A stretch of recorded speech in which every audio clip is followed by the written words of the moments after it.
Good morning. Welcome to another edition of The Last Vampire. Phantom. Sita has mistaken a victim to where she is the victim. Let's find out what happens. How old are you? You're older than you look. Huh? Yes. How old are you, and how do you want to die? He grins. I'm not going to die, no. And with that, before I can react, he pulls out a snub-nosed silver revolver and points it at my head. Not tonight, Sita. Once again, I am furious at myself for not taking him out immediately when he was helpless. I know what my problem is. I am used to playing with my victims, a luxury I can no longer afford now that I am mortal. There is no way I can dodge the bullet he can send hurling into my brain. It is his game now. Taking my foot off his wrist, I back up a couple of steps. He gets up slowly and guards me carefully.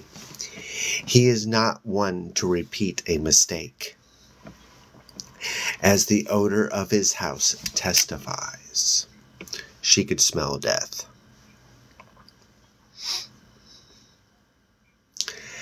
How many girls have you cut up here? I asked. 12. The youngest was 5. He grins. You're going to be lucky number 13. 13 is traditionally an unlucky number, I remind him. He gestures with his gun. On your knees. Keep your hands on top of your head. No sudden moves. I do as he says, like I have a lot of choice. The blood from my hand wound drips into my hair and over my face. Like those of a full-fledged vampire, my tears are once again dark red. My situation is clearly desperate. I cannot think of a clear course of action. He ties my wrists behind my back with nylon cord, although I can work my way out of any knot, even with my current strength. He complicates my dilemma by redoing the knot several times over. When he is finished, he crouches in front of me and takes out his switchblade. He plays with my hair with the tip of the blade, with my eyes even, letting the silver razor brush the surface of the whites. I won't be surprised if he gouges out one of my eyes and eats it. You're so beautiful, he says. Thank you. All my girls have been beautiful. I don't carve them unless they are. I have to restrain myself from spitting in his face. Why do you carve them? To give them more dimension. I enjoy it, obviously. He leans close, his breath on my face, his knife now inside my right nostril. You know, I never met a girl like you. Not only can you fight, you are totally fearless. I smile sweetly. Yeah, I could be your partner. Why don't you untie me and we can talk about him? He laughs. See, that's exactly what I mean. You make jokes in the face of death. He slides the knife a little farther up my nose and loses his smile. A typical serial killer, moody as hell. But some of your jokes aren't that funny. Some of them annoy me. I don't like to be annoyed. I swallow thickly. I understand that. He pokes the inside of my nose, and a narrow line of blood pours over my mouth and down my throat. His eyes are inches from mine, his mouth almost close enough to lick my blood. I am afraid he will do that next, and not like the taste. It hurts to have a switchblade up my right nostril. Still, I cannot think of a way out of my situation. Yet, I find I am more concerned about Kalika, asleep in the car, than I am about myself. Truly, I am a good mother. It was only my love for my daughter that brought me into this evil place. Krishna will understand. I feel I will be seeing him soon. You know what I don't like about you? He asks. It's your cockiness. I have a cocky girlfriend in high school once. Her name was Sally, and she was so sure of herself, he pauses, until she lost her nose and her lips. A girl with only half a face is never a smart mouth. I wisely keep my mouth shut. There's a knock at the front door. Billy pulls the knife higher, still inside my nose, forcing my head back. Don't make a sound, he whispers. There is dying all at once, and there is a dying piece by piece. Believe me, I can take a week to kill you if you try to get their attention. My eyelashes fly up and down. Yes, I understand and agree. I know who is at the door. The person knocks again. Billy is sweating. Clearly, he fears some noise has escaped the soundproof spider's lair, and that a neighbor has called the police. All he can do is wait and worry. But he is not kept in suspense long. The door slowly opens, and a beautiful 5-year-old girl with stunning dark hair and dark black blue eyes pokes her head inside. Oh, so who do you think the little girl is? If you guess Kalika, you are correct. Mother, Kalika says, are you okay? Billy is astounded and immediately relieved. He lowers his switchblade. Is that your daughter? He asks. Yes. What is she doing here? She came with me. She was sleeping in the car. Well, I'll be goddamned. I didn't know you had a daughter. There are a few things about me you don't know. I glance at Kalika, wondering what I should do. Be a good mother, warn her to get away, or remain silent and try to get out of this hellhole alive. Honestly, I don't know how quick Kalika is, exactly how strong she is, but a vampire her size and her age could take Billy. I speak carefully. I'm not okay, darling. I told you, she replies. Billy withdraws his knife and stands in front of me. He is bleeding as well. He has plenty of my blood on him. He holds his messy knife in his right hand, and he has his tiny revolver tucked in his belt. Plus, the light in his eyes is radioactive. He looks as trustworthy as Jack the Ripper on PCP High. Yet he gestures to Kalika to come closer, as if he were Santa Claus anxious to hear her wish list. Come here, darling, he says in a sweet voice, and he comes slowly, observing every blessed detail. The composition of the floor, how Billy stands, the height of the ceiling, the arrangement of the furniture, moving precisely the way an experienced vampire would move while closing in for the kill. Her arms hang loose by her sides, her legs slightly apart, well balanced, and she is up on her toes so that she can move either way fast. Billy senses there's something odd about her. When she is 10 feet from him, he drops his smile. For my part, I watch in wonder and terror.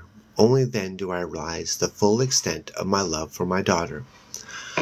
I would rather a dozen times over than have anything happen to her. What's your name, sweetie? Billy asks when she stops directly in front of him. His voice is uneasy, perhaps as a result of the power of her stare, which is now locked on his face. Kalika tilts her head slightly to one side, ignoring me for a moment. Kalika, she says. He frowns. What kind of name is that, child? It's a Vedic name. It's who I am. What does it mean, he asks. It has many meanings. Most of them are secret. She finally gestures to me. You've hurt my mother. She's bleeding. Billy gives an exaggerated sigh. I know that, Kalika, and I'm sorry, but it was your mother who hurt me first. I only hurt her back to defend myself. Kalika doesn't blink. You are lying. You are not a good man, but your blood is good. I will drink it in a moment. She pauses. You can put your knife and your gun down now. You will not need them. Billy is having a night of amazement. His face breaks into a wolfish grin. He looks down at me. What kind of nonsense have you been teaching this child, Sita? I shrug. She watches too much TV. Billy snorts. God, I can't believe this family. He takes a step toward my daughter, his knife still in his right hand. Come here, girl. I'm putting you in the other room. I have business with your mother that can't wait, but I'll let you out in a little while, if you behave yourself. Billy holds out his free hand. Come, give me your hand. Kalika innocently reaches up and takes his hand. She even allows his fingers to close around her tiny digits, but then, in a move too swift for human eyes to properly follow, she grabs his other hand, twists his wrists at an impossible angle, and rams the knife into his stomach. Literally, the blade is sink up to the hilt. An expression of surprise and grief swallows Billy's face as he stares down at what she has done to him. Slowly, as if in a dream, he lets go of the knife. It is obvious his right wrist is broken. Blood gushes over his pants, and Kalika stares at it with her first sign of pleasure. I am hungry, she says. Billy gasps for air, but finally he is getting the idea that he is in mortal danger, that he might be, in fact, already screwed. Summoning his strength, he makes a swipe for Kalika's head, but she is not standing where she was an instant before. And he misses. She is her mother's daughter.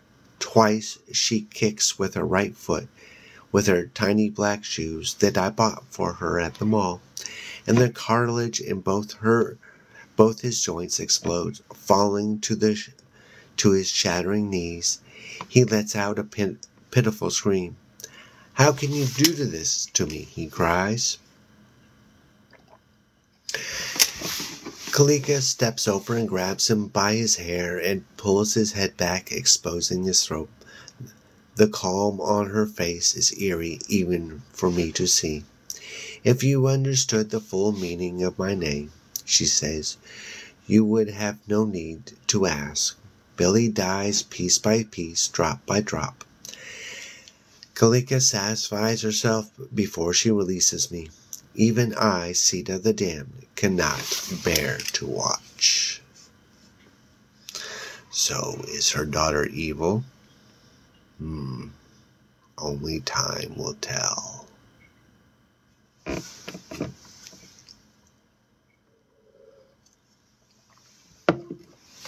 The following week, Kalika attains full maturity. Approximately 20 years of age, about the same age I was when I changed into a vampire. What are the odds of that? At this point, her growth seems to halt. I am not surprised. It is a fact that a human being is at his or her greatest strength, mentally and physically, just out of his or her teens. Certainly Kalika is very powerful, but how powerful, I'm not sure. Except for the incident with Billy, she never demonstrates her abilities in front of me. One thing is sure, though. She no longer needs me to bring her lunch. Now she leaves the house for long stretches of time, on foot and at night. When she returns, I don't ask where she's been or who she's been with. I don't want to know. Of course, that's a lie. I scrutinize the papers each day for reports of unexplained murders, yet I find none, and it makes me wonder. The police have yet to find Billy. What is left of him, I know it is only a matter of time. I hope they will uncover his victims as well. My hand and shoulder are still bandaged. I did not allow myself the luxury of a doctor in a hospital, but I did manage to sew myself up fairly well. Still, I know I will be scarred for life. The change in my daughter's eating habits means that I no longer need to keep Eric locked in the spare bedroom. Unfortunately, I can't figure out a way to let him go and keep him from running straight to the police. Simply moving to another city or even another state is not a solution. Well, it would probably help. But I don't want to move, not until Paula has her baby. Kalika and Ray don't want to move either. They have stated their opinions many times. So I keep Eric locked up, but have stopped taking his blood. It had been my hope that this would cheer him up, and he'd been able to gain back his strength. But Eric is now deep in the throes of depression and won't eat a bite. Come on, Eric, I say. I offer him a hamburger and fries. This is McDonald's Big Mac, and they're golden delicious French fries, large size. I've even brought you a vanilla shake. I touch his head as he refuses to even look at me. He has lost over 30 pounds since meeting me, and his skin is a pasty yellow.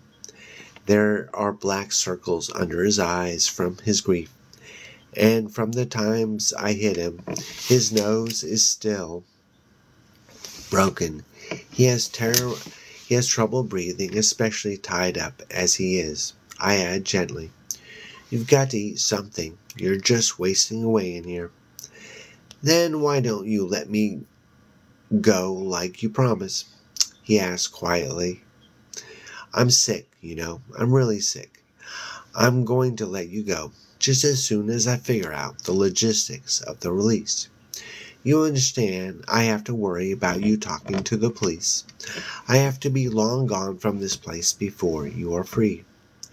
"I won't talk to the police. I just want to go home." "I know you do. It won't be long now." I push the hamburger his way. "Have a bite, just for me, and I'll have some of your fries. We can pretend we're in that coffee shop you took me to on our first date." That is probably not the best thing to say. He begins to sob again. "I thought you were a nice girl. I just wanted to talk to you. I didn't know you would hurt me and take all my blood. But I stopped taking your blood. Things are looking up. Soon you'll see your mom and dad, and they'll be excited to see you. Just think of that, Eric, and try to keep a positive attitude. Imagine what an incredible homecoming you're going to have. You'll be interviewed by every TV station in the country. You can even make your story more exciting than it really was. You can say how a whole horde of vampires tortured you night and day and use your blood for satanic rituals. The media will love that. They're really into the devil. You'll be a celebrity, a hero, and after that you'll probably get lots of dates. The girls will come to you. Heroes are sexy. You won't have to go looking for girls in the park."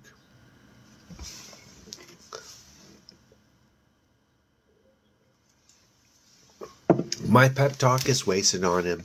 He stares at me with bloodshot eyes and sniffles.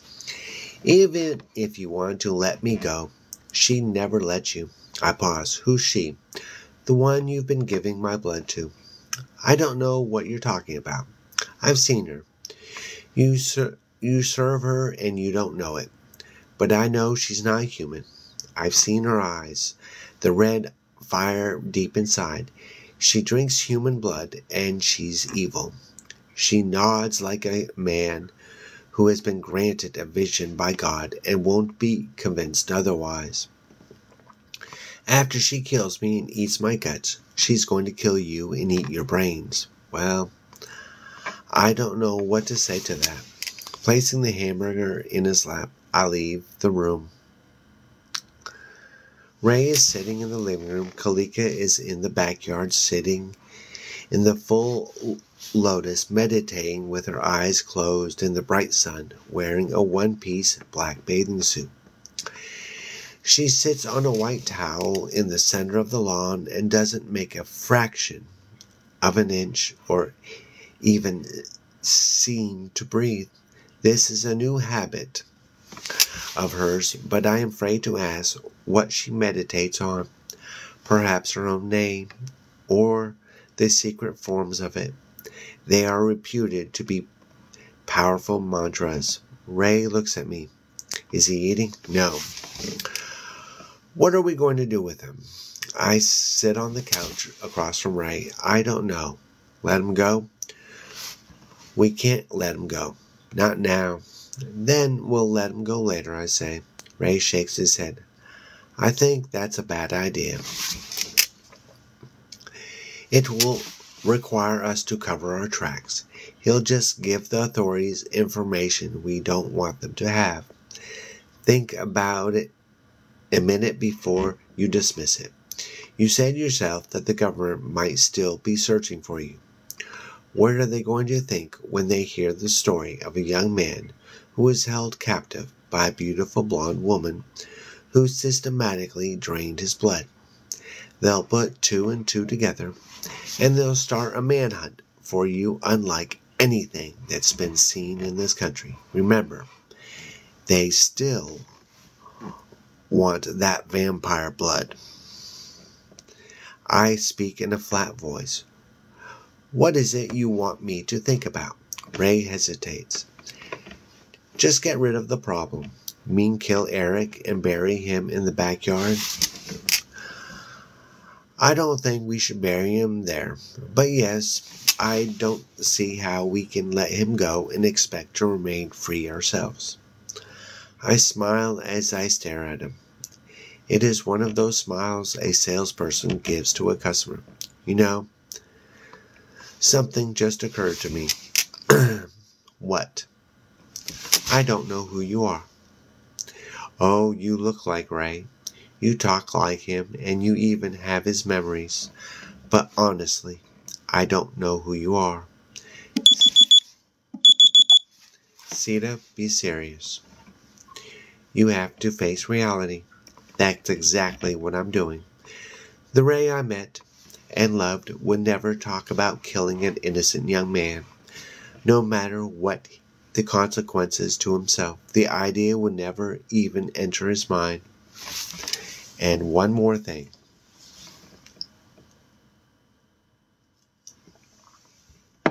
I've been watching our daughter the last few days, and I swear she doesn't look a bit like you.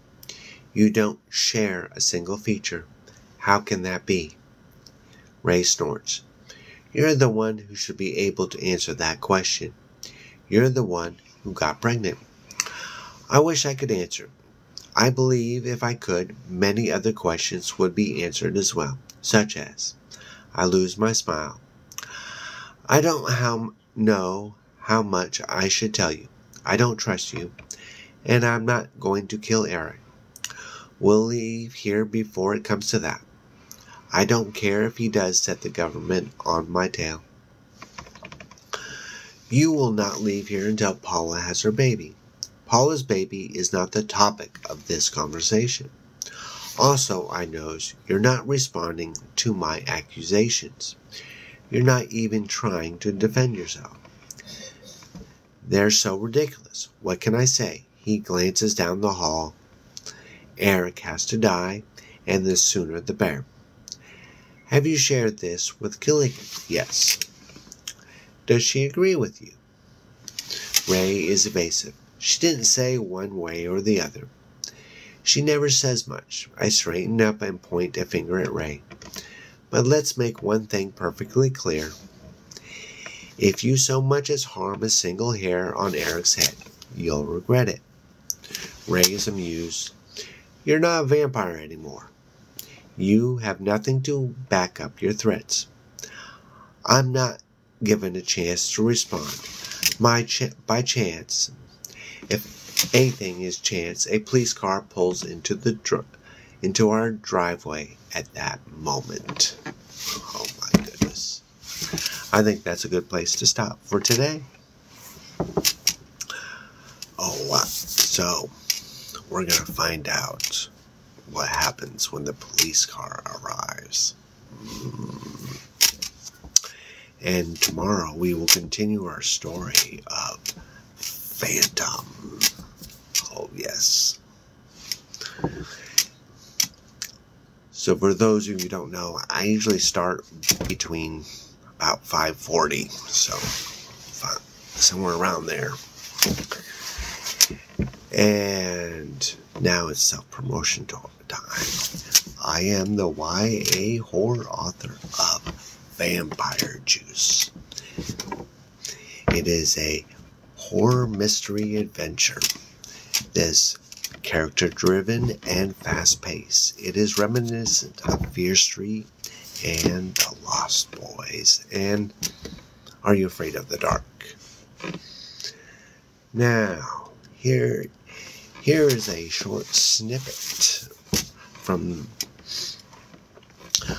my class stands outside the classroom. What are you all doing? I ask, glancing down the hall. Where is Mr. Townsend? Duh, he's not here, Scott says. I glare at him through the slits of my eyelids. He thinks he is so cool. I step on my tiptoes and look through the window. The room is black except for an orange glow. We might get a substitute. I hope we get Mr. Shoot, Scott adds.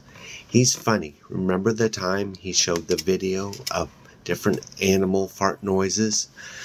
Scott makes pimp pump noises with his armpit. Everyone laughs. Okay, what do you think of that? Funny story though. That actually happened. When I was a teacher in kindergarten, this oversized boy farted in class. And everyone laughed. So I talked about how everyone farts and then showed different animals farting. Anyway, thanks for watching. My link is in the bio and I will see